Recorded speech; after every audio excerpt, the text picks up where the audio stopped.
Hey everyone, in today's video, I'm going to be doing an updated version of my Centurion theme build that I made quite a while ago, and it covers all the bases pretty nicely in terms of all the important items being found early on in the game, so you can put it together pretty quickly, obviously throwing out good amounts of damage for when you enter New Game Plus, and actually having a fun playstyle to use consisting of 3 weapons that can be used up close, from a distance, and for extra protection. It's not the best of the best build out there, but it's more than enough to beat the game in an enjoyable way as well.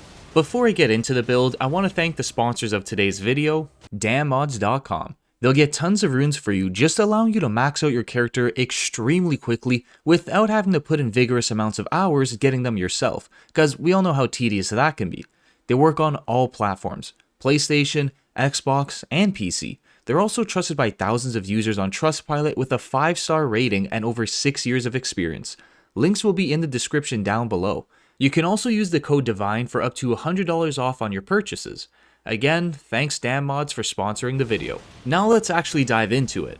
So, starting off with the weapons, the main one I went with was the Regalia Straight Sword. It looks the most like a Gladius, which is the sword style Centurions would use back in the day, but it's also a really strong weapon. The basic attack damage is strong enough to take down most of the bigger guys in the game, like the heavier knights or monsters that are a bit bigger than yourself, and even if you end up struggling a bit, the Ash of War on it is fantastic with its damage and stun lock. Your character throws a sword forward, stunning most enemies, and then spirals inside of them, stacking up damage extremely fast. It can also be charged up to be thrown out even further and do more damage, which is pretty handy for when your target is about to rush you. Now, because it stacks up damage really fast and doesn't count as a single hit, rather multiple hits in a quick succession, using the Rotten Wing Sword Insignia Talisman is a great combination with it. It increases your attack power with rapid attacks. On the wiki page, it says by 6, 8, and 13%, but I can almost get 50% increased attack power on my sword. It might be missing some information on it, or it can stack on top of itself. Either way, the Ash of War is going to melt people easily. I will say this exact talisman is more of a late game item, so going with its counterpart, the Winged Sword Insignia, same thing, just a few percent less, is really good because this can be found at the start of the game. So I'll show you where you can find the sword first and then the talisman. The sword itself can be rewarded from the Gowl Cave in Caelid after defeating the Frenzied Duelist at the end of it. The boss only has around 3,000 health and he can be knocked back with strong attacks. You can easily take him on before you fight Margit at Stormvale Castle, and after you beat him, you need to head to the southwest side of the boss arena and exit there to find the sword on the ground.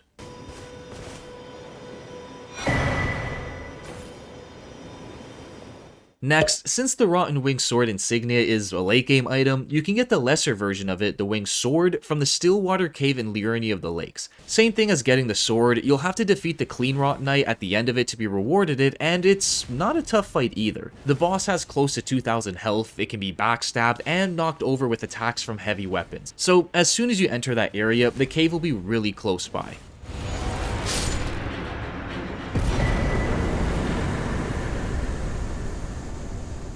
And for the Rotten Wing Sword Insignia, once you've reached much further into the game, you'll have to complete Millicent's full questline in helping her defeat her sister to be given it. And you can start her questline by speaking to Gowry that sits in the Gowry Shack located in the eastern part of Caelid. So the sword's fantastic for close range fighting, melting tougher opponents, and it's gotta be one of the best looking weapons in the game. The only thing I'd say to be careful with when using it is if you miss your Ash of War attack, it leaves you completely open for a good amount of time. But as long as you don't spam this non-stop on bosses, you'll be fine.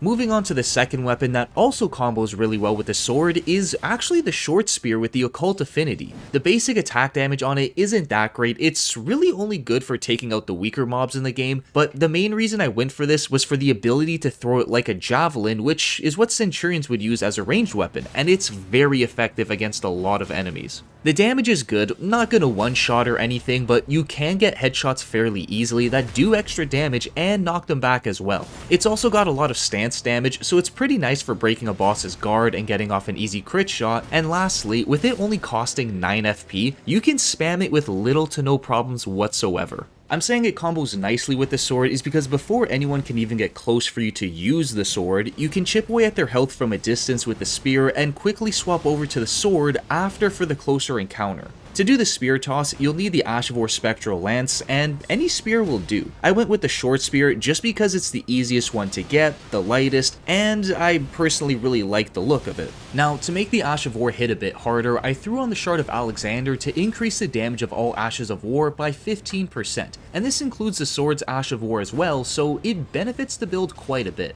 However, the Talisman's got the same issue with the Rotten Wing Sword Insignia only being attainable in the late game, but again, it's got the same solution as well. You can get the lesser version one, the Warrior Jar Shard, much earlier on, and the only downside to it is it's 5% less effective, boosting Ashes of War damage by 10% instead of 15. And once you get this, you can't get the better version. But again, this saves you a ridiculous amount of time, and for your first playthrough, I think it's just a really solid alternative. And just like before, I'll show you guys where and how you can get these. The easiest one to grab is the short spear. You can either buy this from the vendor at the round table for 600 runes anytime you want, or you can farm it off of all the Godric, Radon, and Lionel foot soldiers that carry it throughout the game.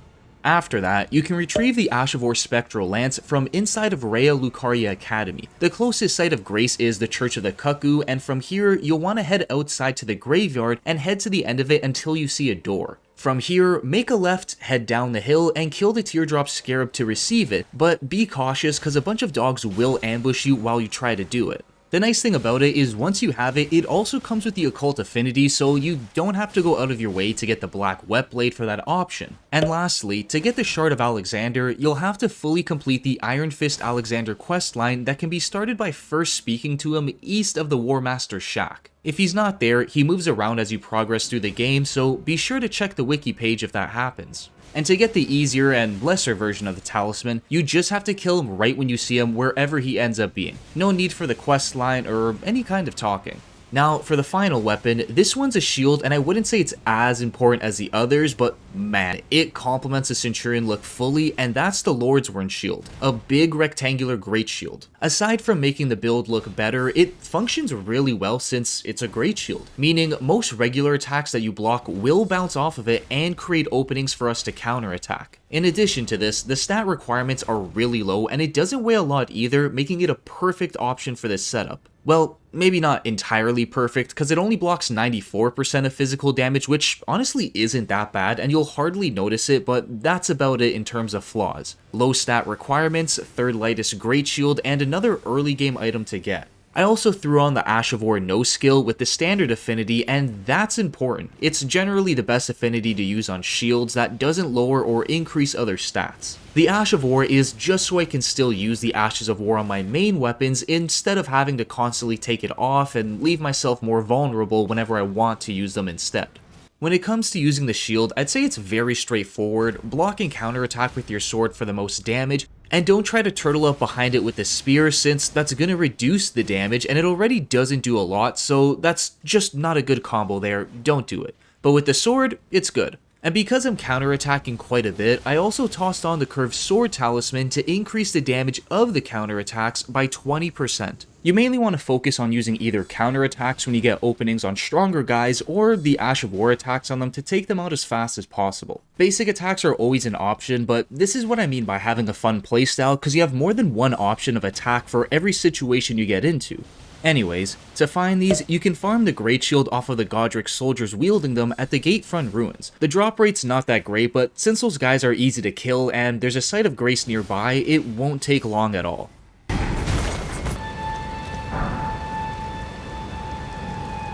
Once you've gotten it, you can then head to the War Master's shack and buy the Ash of War no skill off of the Knight Bernal for 600 runes. And again, you'll want to place the standard affinity on the shield that comes with the Ash of War. For the final item, the Scavenger's Curved Sword, you're gonna find it in a chest inside of Stormvale Castle. Once you've entered it from the cliffside site of Grace, keep making your way through it until you find a room with a door open. There's also gonna be a banished knight trying to kill you, but after you defeat him, you'll find a chest in the corner with a talisman inside of it. I mean, you could always run around him to quickly open the chest and take it, but there's a good chance you'll die trying. Still an option though.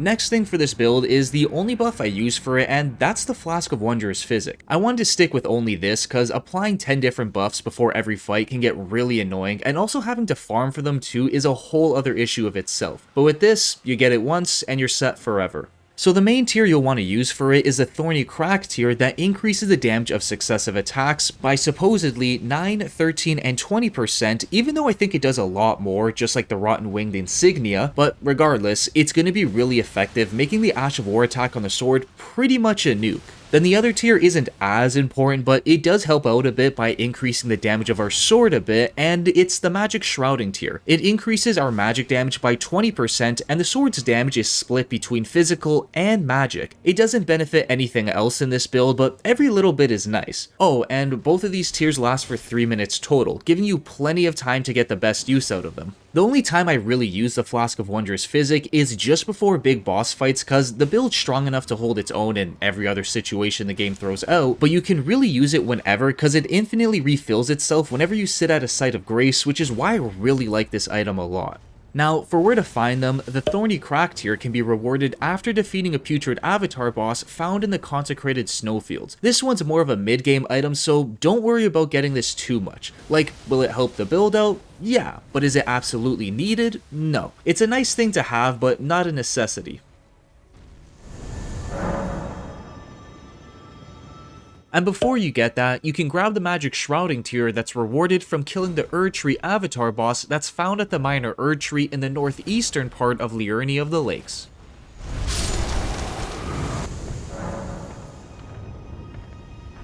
Getting the tiers is going to be one of the last items to get along with the armor. And speaking of that, let's take a look into the armor that gives us that Centurion look. So right off the bat, the chest, gloves, and legs are all pieces of the Elden Lord set. There's no other armor set that fits the theme or looks as good as this, and it doesn't give off any passive buffs or anything, it's simply used for the medium amount of armor it provides and cosmetic purposes only. The same can be said with the helmet, but there's actually 3 or 4 helms you could choose from, which is nice, so you have multiple options that all look good. My personal favorite is the Twinned Helm. I don't know why, I think it just looks really clean with the whole Centurion look with its gold/bronze color schemes going on. But my second favorite definitely matches the theme much better, and that's the Radahn Soldier helmet with the matching side guards and head ornament that Centurions would have.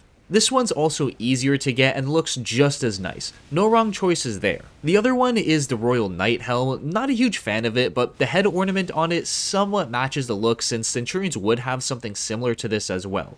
And lastly, if you're good with the character customization, I'm not a huge fan of taking the time to make my character look like a Centurion god with his facial customization, but if that's your thing, go right ahead. It can still look really good even without a helmet.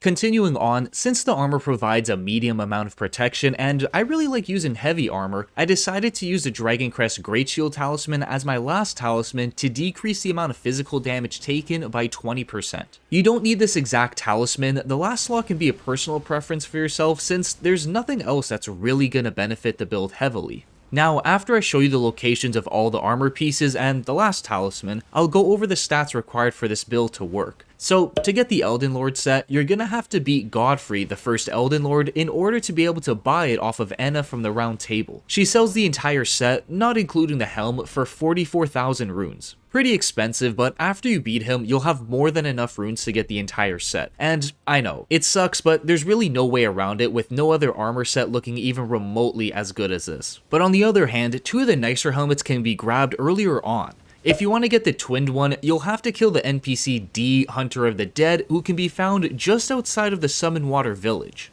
If you prefer to use the other one, Radahn Soldier Helm, you'll have to farm this off of the Radahn Soldiers, and the best place to do it is right outside of Fort Gale and Caelid, where tons of them spawn in.